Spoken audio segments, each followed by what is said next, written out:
करें।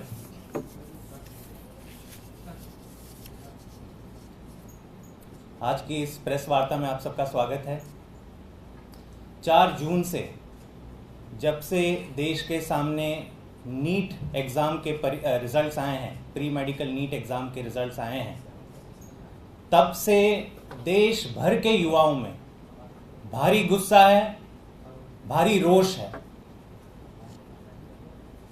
कई प्रकार की अनियमितताएं बाहर आई है नीट रिजल्ट्स को लेके, जो एक तो समझ से बिल्कुल परे हैं, लेकिन मुझे नहीं लगता कि देश के इतिहास में, देश के कॉम्पिटिटिव एग्जाम्स के इतिहास में इतनी बड़ी गड़बड़ियां बाहर आई। आप सोचिए, देश के इतिहास में हर साल, जब से देश आज़ाद हुआ है, हर साल कितनी दर्जनों नेशनल लेवल की कॉम्पिटिटिव एग्जाम्स होती हैं, लेकिन 4 जून को जब नीट परीक्षा के रिजल्ट्स बाहर आते हैं तो इतने बड़े सवाल आज देश के युवा भारतीय जनता पार्टी और उनकी केंद्र सरकार से पूछ रहे हैं, जो मेरे ख्याल से आज तक ऐसे सवाल कभी नहीं पूछे गए। ये बहुत दुखद घटना है। लेकिन ये जो बड़ी गड़बड़ियां बाहर आई है, ये केवल 4 जून को नहीं आई है। इसको मैं सिलसिलेवार पहले बता देता हूं कि 2024 की जो नीट एग्जाम है, उसमें जो गड़बड़िया का पूरा क्रोनोलॉजी है, वो जब से एग्जाम हुई थी तब से बाहर आया है। 5 मई को नीट की एग्जाम हुई थी इस देश में। कुल 24 लाख कैंडिडेट्स ने ये एग्जाम दी थी। 24 लाख कैंडिडेट्स, 5000 सेंटर्स में ये एग्जामिनेशन हुई थी। उसी दौरान 2 ऐसी घटनाएं बाहर आती है। पहली आती है बिहार में, जहां पे एक पेपर लीक का मैटर बाहर निकल के आता है। बिहार की पुलिस तुरंत 13 लोगों को अरेस्ट करती है। उसके बाद गुजरात से एक हादसा आता है, वहां पे भी एक पेपर लीक की घटना बाहर निकलती है नीट की परीक्षा को लेके। वहां पे भी 3 लोग अरेस्ट होते हैं।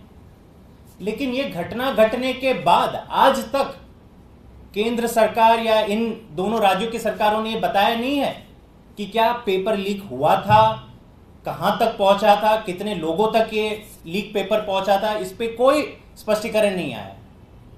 ना ही नेशनल टेस्टिंग एजेंसी एनटीए जो नीट कराती है, ये भी इस मैटर पे पूरी तरह से चुप है।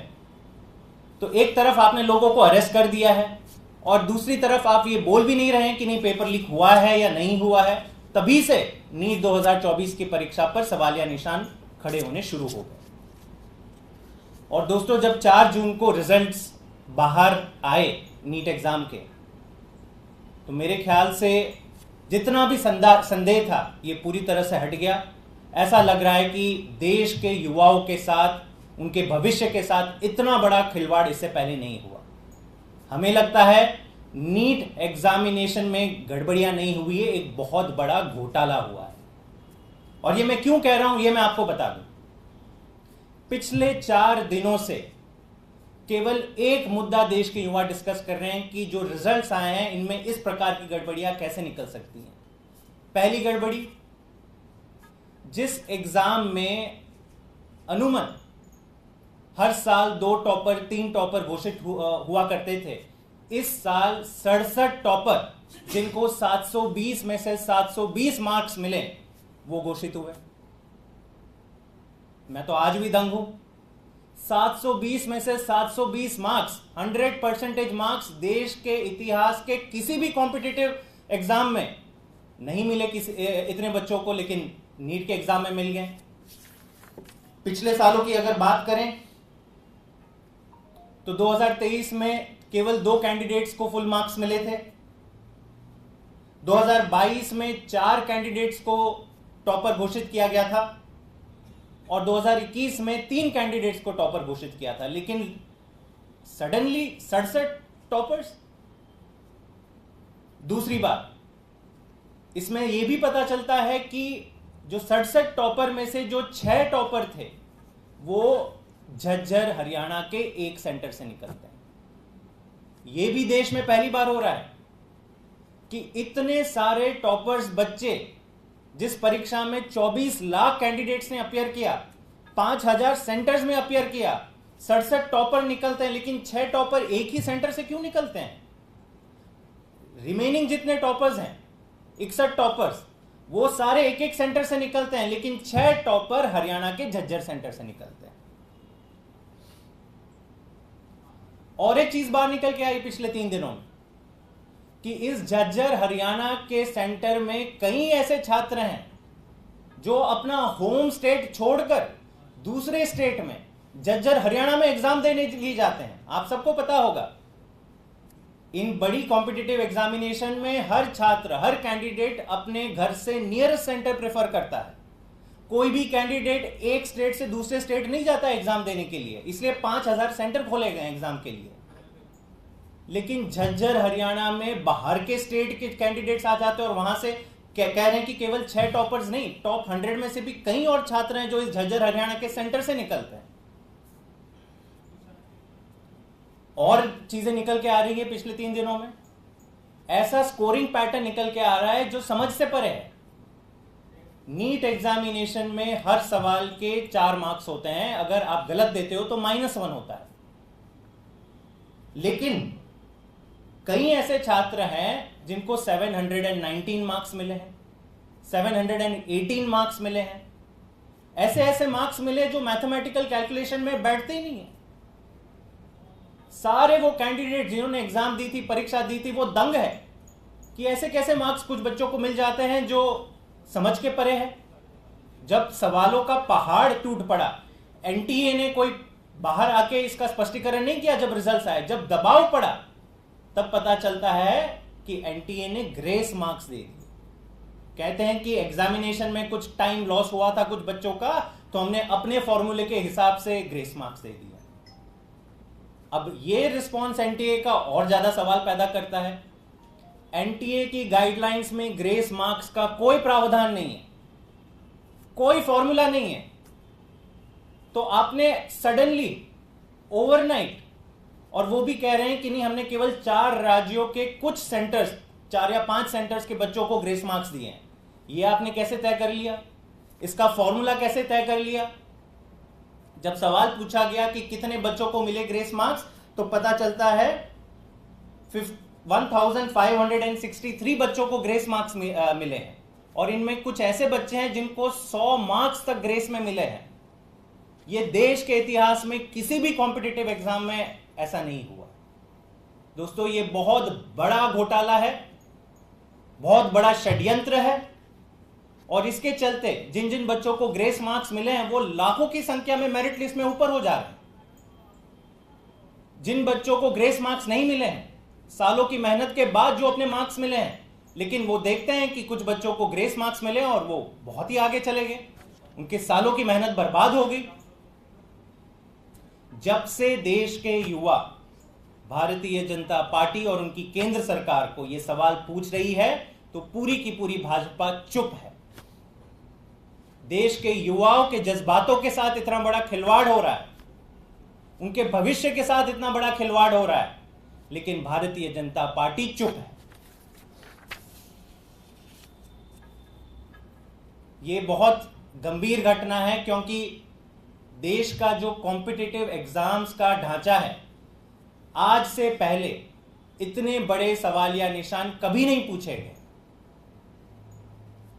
भाजपा हमेशा क्या कहता था कि हम भारत को विश्व गुरु बनाएंगे, लेकिन आज पूरी दुनिया देख रही है। ये नीट की परीक्षा ऐसी परीक्षा है जिसको पूरी दुनिया देखती है। एक जेईई की परीक्षा होती है, नीट की परीक्षा होती है। पूरी दुनिया आज देख रही है कैसे भारतीय जनता पार्टी, जो भारत को विश्व गुरु बनाने की बात करती है, एक कॉम्पिटिटिव एग्जाम ढंग से नहीं करवा पा रही। आज केंद्र सरकार की इन हरकतों की वजह से, इनकी चुप्पी की वजह से, इनकी नॉन ट्रांसपेरेंट एक्शन की वजह से, बहुत दुख के साथ ये मैं कह रहा हूं कि देश की पूरी कॉम्पिटिटिव एग्जाम की जो व्यवस्था है, एग्जामिनेशन सिस्टम का जो ढांचा है, उस पर विश्वसनीयता लोगों की कम हो गई है। यह बहुत बहुत गंभीर मुद्दा है, बहुत बहुत दुखद मुद्दा है। लेकिन दोस्तों, यह पहली बार नहीं हो रहा है कि भाजपा की देखरेख में पेपर लीक हो रहे हैं, एग्जामिनेशन की क्रेडिबिलिटी पे सवालिया निशान पैदा हो रहे हैं। भाजपा का लंबा इतिहास रहा है, आप देखते जाइए। सबसे पहले आता है गुजरात। 25 साल से ऊपर से इनकी सरकार है गुजरात में। गुजरात में कहते हैं पेपर लीक एक ऑर्गेनाइज्ड क्राइम है। पिछले 11 सालों में 11 बार पेपर लीक हो चुके हैं एग्जामिनेशंस के गुजरात में। यही भारतीय जनता पार्टी है जो कहती है कि हम देश को कहां से कहां पहुंचा देंगे। अपने गुजरात में भी ये लोग पेपर एग्जामिनेशन नहीं करवा पाते हैं ढंग से। जनवरी 2023 में पंचायत जूनियर क्लर्क का एग्जामिनेशन हुआ था गुजरात में। 10 लाख कैंडिडेट्स ने अपियर होना था, पेपर लीक हो गए, खत्म, उनका भविष्य अंधेरे में। नवंबर 2019 में Gujarat subordinate services board exam का पेपर होना था, वो भी लीक हो गया। 6 लाख कैंडिडेट्स थे जिनका भविष्य अंधेरे में चला गया। कुल 11 ऐसे पेपर लीक हुए हैं गुजरात में पिछले 11 सालों में। यूपी की बात कर लें, यहां पे भी भाजपा की डबल इंजन सरकार कहते हैं, काफी डिंडोरा पीटते हैं कि हमने यूपी में ये कर लिया वो कर लिया। क्या दिखाता है?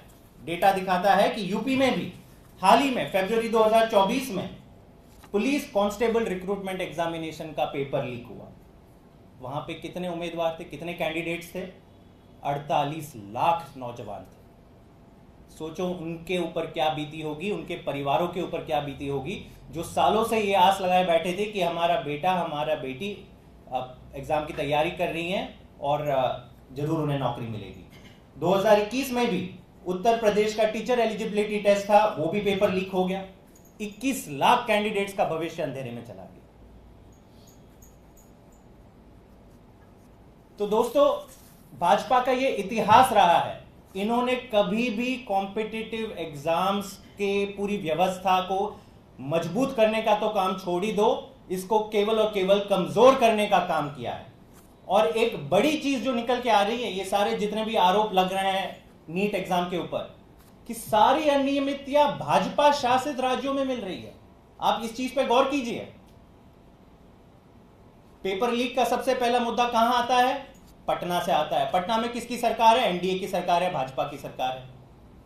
दूसरा आता है पेपर लीक का मुद्दा गुजरात से। गुजरात में तो एक इंडस्ट्री है ऑर्गेनाइज क्राइम की, हर साल ढेरों पेपर्स लीक होते हैं, तो नीट का भी पेपर लीक होना था, वहां पे भी भाजपा की सरकार है। हरियाणा के झज्जर सेंटर से जो सबसे बड़े सवाल वहां से पैदा हो रहे हैं, हरियाणा की सरकार किसके अंदर है? भाजपा के अंदर है। तो कहीं ना कहीं ये साफ होते हुए दिख रहा है कि ये कोई छोटा मोटा घोटाला नहीं है, छोटा मोटा स्कैम नहीं है, ये भाजपा द्वारा शासित सरकारों के कोऑपरेशन में या भाजपा के नेताओं के सांठगांठ से कुछ घोटाला होते हुए दिखाई दे रहा है। मैं आज आम आदमी पार्टी की तरफ से देश के युवाओं को यह बताना चाहता हूं कि हम आपकी लड़ाई में आपके साथ हैं। हमें पता है कई युवा सुप्रीम कोर्ट गए हैं क्योंकि सरकार ने तो जवाब देना बंद कर दिया, चुप्पी धारे हुए हैं। हम देश के युवाओं के साथ, उनके भविष्य की लड़ाई में उनके साथ खड़े हैं। हम जितना सपोर्ट कर सकते हैं, हम पूरी ताकत से इनको सपोर्ट करेंगे। दूसरा, हम माननीय सुप्रीम कोर्ट से कहते हैं कि इस मैटर का आप संज्ञान लीजिए। इस पूरे स्कैम में उच्च स्तरीय इन्वेस्टिगेशन होनी चाहिए, एसआईटी बनानी चाहिए, सुप्रीम कोर्ट की देखरेख में एक एसआईटी का गठन होना चाहिए। इससे कम अगर कोई जांच होती है, भाजपा की पुलिस या भाजपा की सीबीआई करती है, तो उस पर आज देश को विश्वास नहीं रहा है। वो केवल भाजपा के लोगों को बचाने का काम करेंगे। हम मांग करते हैं कि जितना बड़ा घोटाला हुआ है, 25 लाख युवाओं के भविष्य के साथ खिलवाड़ हुआ है, तो इसमें सुप्रीम कोर्ट के देखरेख में एक एसआईटी बननी चाहिए और दूध का दूध पानी का पानी होना चाहिए। और अंत में मैं भाजपा से कहना चाहूंगा कि आपने नीट 2024 की परीक्षा होते वक्त और रिजल्ट्स निकलते समय जितनी गड़बड़ियां हुई हैं, उससे आपने देश के युवाओं की भावनाओं को बहुत ठेस पहुंचाया है। ये लोग गुस्सा हैं, रोषित हैं।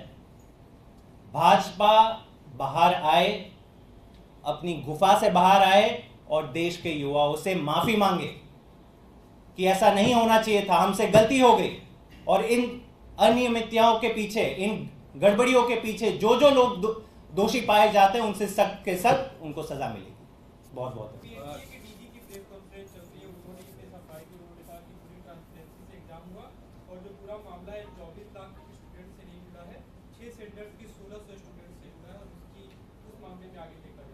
कमेटी भी बना दी गई है जो उन 1600 छात्रों की ग्रीवेंसेस है उस पर डील करेगी। देखिए, ये कहना बहुत गलत है कि केवल कुछ सेंटर्स के छात्रों के साथ ही गलत हुआ है या सही हुआ है।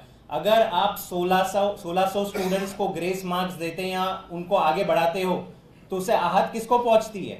देश भर के बाकी सारे छात्रों को ना, जिन्होंने मेहनत पूरी की, टाइम पूरा दिया, लेकिन उनके मार्क्स भी जो उन्हें मिलने चाहिए थे उनमें मिल गए, लेकिन कुछ और बच्चों को उनसे ज्यादा मार्क्स मिल जाते हैं, ओवरनाइट मार्क्स मिल जाते हैं। ग्रेस मार्क्स जो कॉन्सेप्ट ही नहीं था नीट में, ओवरनाइट इन्वेंट कराया जाता है। कुछ कुछ बच्चों को 100 ग्रेस मार्क्स दिए जाते हैं। तो ये बहुत बड़े सवाल है, इस पे लिपापोती करने की कोशिश ना करे भाजपा।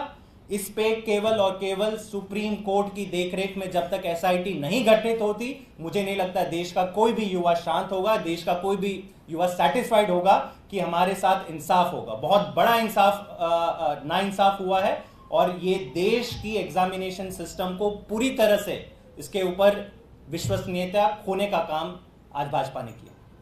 एनटीए ने कहा है कि ग्रेस मार्क्स जो है वो अलग अलग स्टूडेंट्स के लिए अलग अलग मापदंड है, वो आंसरिंग एफिशिएंसी के ऊपर उसको बेस किया गया है। Time concept time loss pattern पे उसको बिल्ड किया गया था। नहीं तो वो पूरा ट्रांसपेरेंट तरीके से जारी करे ना। इन्होंने बताया 1563 बच्चों को ग्रेस मार्क्स मिले हैं, किस बच्चे को किस फॉर्मूला के तहत कितना टाइम लॉस हुआ, कितने ग्रेस मार्क्स मिले, पहले क्या थे, बाद में क्या थे।